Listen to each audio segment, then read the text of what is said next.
So bumili ako nito guys, ito yung pinakamaliit na camera sa buong mundo. So dito sa may box, so meron siyang USB. Yung sa may kabila, syempre yung mga user manual. So para lang siyang GoPro guys, no? Pero guys, ang kinaibahan niya sa GoPro, no, naaalis yung kanyang action cam. Yan, tapos ito naman guys, yung tinatawag nila na action pad, no? So dito mo guys, sina-charge to. Yan, makita nyo, umiilaw siya, ibig sabihin, nag-charge na siya. Tapos dito guys, sa may likod, nandito yung screen niya. Tapos dito may pindutan, no, para i-unlock mo siya bago mo siya hugutin.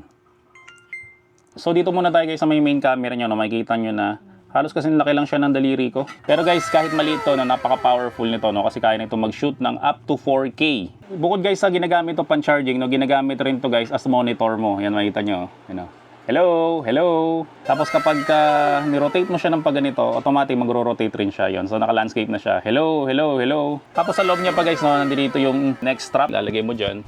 So lagay mo siya sa loob. Tapos itong camera natin, pwede mo siyang ilagay dyan. Yan. So hindi na siya mahuhulog. Tapos, kapag gusto mo siya naka-landscape, ikutin mo lang siya.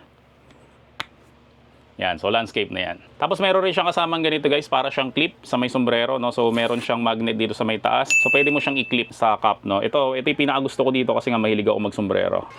Yan, so ganyan yung itsura niya, tapos ilalagay mo lang to. Yan, o, di ba? Nice, may camera ka na sa ulo. Tapos isa pa sa kinagandaan nito, no? Waterproof rin siya. So sa mga gusto mag-avail nito, no? Maglalagay ako ng link sa may description section ng video na to kung saan to nabibili.